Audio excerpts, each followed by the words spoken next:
So is it like an action-packed day for everybody today? Yeah. So like, how many events are actually happening today? 6? Really? You have that many people on the show? How was Becky's event last night? Yeah, she was last night. She was like the first event. Oh, it was right after the kickoff party. You didn't go? Oh, look at the t-shirt! Hey! That's awesome. Oh my God, look at that. Work it out. That was in Florida. Wow. Wow, t-shirts are cool. Yeah. All right. So Adrian, Bradford, yes. Any more? Oh, Steve Burton's. Any practical jokes Steve Burton's played on me? So, as of last night,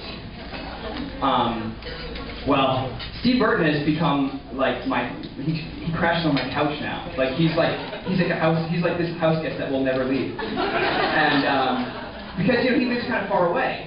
And so we were shooting. The first time was a couple weeks ago, and we had this episode of Night Shift that we were shooting the following day. We were working that whole week of Night Shift. And so we were shooting our day on Friday, and it was going to be 26 straight scenes with me and Steve. Like a really, really long day, and we hadn't really looked at our material yet because we were busy all week doing other night shift stuff. And so it was like 9 or 10 o'clock. We were at the studio, and we were like, maybe we should work on this. And he's like, well, why don't I just stay at your house? And I was like, oh, okay.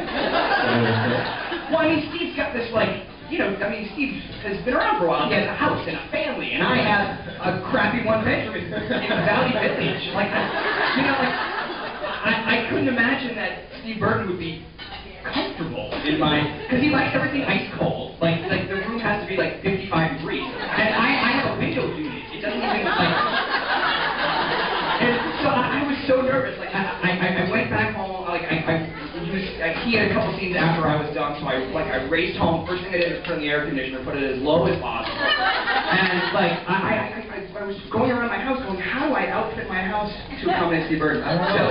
But he at one point was like me, kind of starting out, and nothing too grand. So it was really cute.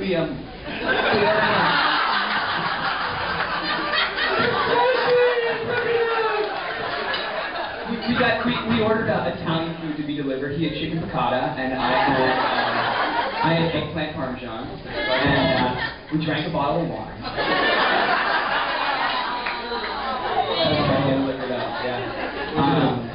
Cabernet?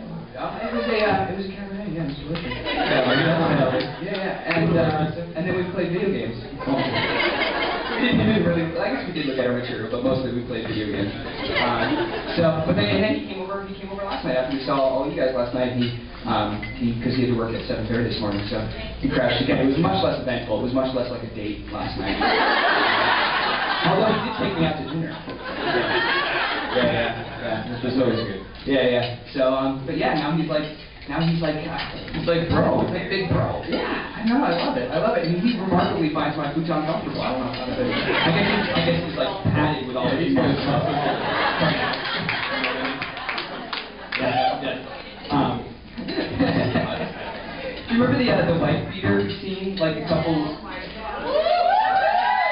You know, you guys know what I'm talking about with Steve? You know what I'm talking about? Because he, kind of plans out his when if he has to take off a shirt, to find out in advance. They might just tell us. We don't get that kind of advance. I mean, I don't think they'd ever ask me to take my shirt off, but. Yeah, that's me. Yeah. Finally put me in a t-shirt. Actually put me in a t-shirt last week. Really? That's kind of sexy. I mean, you kind of had is this mic weird? Yeah. Really? Did I break mics, or maybe am I just? Maybe I should stop eating it. Maybe you want to touch. Is that better? No. This one does it too. Huh. Oh, wow. Always, really? Yeah. Okay. All right. Okay.